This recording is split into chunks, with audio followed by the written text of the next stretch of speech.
Great to have you with us from our Delta MSG studios. Bill Pito along with Wally Zerbiak. So after 3, Wally, the Knicks are up by 2. But for the 3rd straight road game, they have problems on the road in the 4th quarter. The Pacers in that 4th quarter made 8 threes. For the game, the Knicks made 7 threes. Pick and roll. Knicks had no answer for Tyrese Halliburton and Miles Turner in that high pick and roll. They were spreading the floor. The Pacers had already gotten hot from the three-point line. Ben Mathurin couldn't miss. Other guys were throwing in threes, and they just said, Tyrese, just go do your thing in that 4th quarter. Knicks had no answer for it. Mikal Bridges was just running into that screen, wasn't getting much help from Karl Anthony Towns, and Halliburton just had the green light to turn the corner, get to the basket and finish, and also find his teammates. That was an impressive 4th quarter. We talked about how good of an offense this team has, this Indiana Pacers team. They showed it in crunch time, 40 points in that 4th quarter. Knicks have to get back to the drawing board defensively. They have to slow down teams defensively. Tom Thibodeau has to find an answer for some of these runs that teams are going on, especially in crunch time in the 4th quarter when it's supposed to be hard to be scored on. And Indiana was shorthanded. We talked in the pregame. No Nembhard, no Nesmith, Obi topping out, but it didn't matter. And the Knicks had some bad breaks early in the 4th quarter. OG Anunoby had a great first half with 19 points. Here, we thought this was a 3, but upon further review, foot on the line, no 3. Yeah, that's a big play. You know, the Knicks had a 5-point lead early on in that 4th quarter. That was reviewed and taken away. And there's T.J. McConnell. When he's in, he just creates havoc for the Knicks. Mathurin with that and 1 puts him up 5. Karl Anthony Towns, outstanding move, gets that and 1 to cut the lead to 2. So you feel like the Knicks are in it. But then Miles Turner with those rainbow threes, just bringing rain from the top of the key. Knicks couldn't get out to him. He can space the floor from 25 feet. There's another pick and roll, just wide open look. Steps right into it, knocks down that shot. Tyrese hit that bucket, extended it to a 10-point lead. And once a team gets hot from the three-point line, once a couple guys start feeling it from deep, and Halliburton had it going, Mathurin had it going, and Miles Turner had it going, those guys just continue to just light it up from the three-point line. Knicks have to do a better job of not letting guys get into the flow and into the rhythm early on in games, because once NBA players see that ball going through the basket, especially from the three-point line, they can go for big nights. And Tyrese had a big night, his best game of the season so far. Halliburton, we mentioned the 35-12 came in the 4th quarter. Ben Mathurin, a career-high 38. So in the last 2 road games, at Houston and at Atlanta, you could make the case the problem was late game, 4th quarter execution. In this game, it was 4th quarter defensive execution. No question. And you got to remember, the Knicks absolutely annihilated the Pacers in game 2 of the season at the Garden. So this Pacer team was circling this game. This is a team that has a lot of pride. They matched up against each other in the playoffs last year in the 2nd round. It was a Game 7 series where Pacers didn't lose at home in that series. This is a good home court team.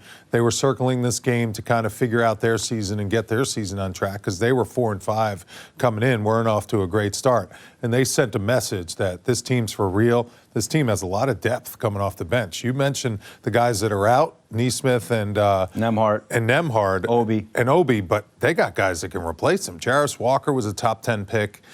Ben Shepherd can shoot the ball, though he struggled a little bit tonight.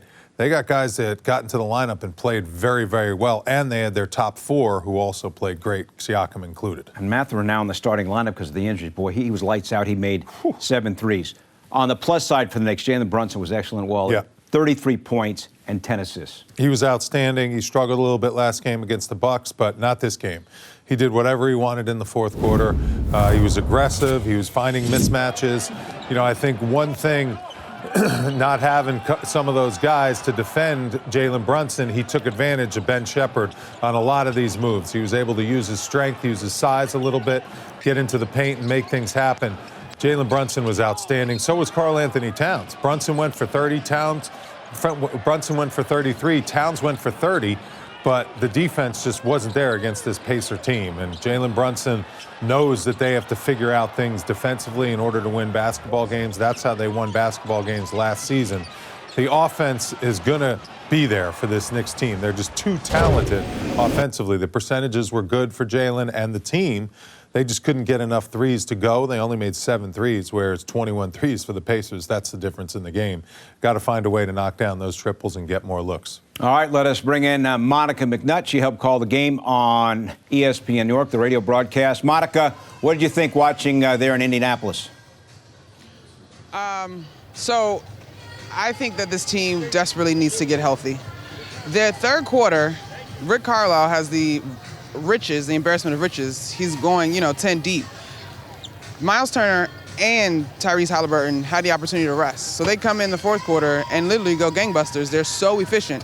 The Pacers hit more threes in the fourth quarter than the Knicks hit in the game. And so to me, by the time you get to the fourth quarter, the starters look gassed. And so then the rotation suffered defensively. They were okay in terms of scoring, but when you compare it to how efficient and effective the Pacers were able to be, it's tough to look at those margins. Monica, how do they stop that pick and roll? High pick and roll between Halliburton and Miles Turner every play in that fourth quarter, and the Knicks had no answer for it. So you know this, Wally. Like, if you're going to play that, right, and sometimes you got to pick your poison, whether you decide to push up on it or whether you're going to switch hard. But all of that is just so draining, especially with guys of their size, right? In the fourth quarter, it looked like they were okay.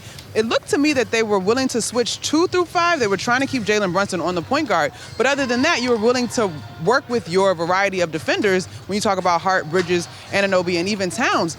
But the switches, you got to switch out so hard to be disruptive, right? And then the rotations have to be so sharp even when you do switch out hard, because that's the nature of the NBA game. And to me, like, that's when it was most glaring that they could not cover the necessary ground to make the Pacers uncomfortable enough. You know, Monica, Tom Thibodeau often looks at rebounding. The Knicks won that.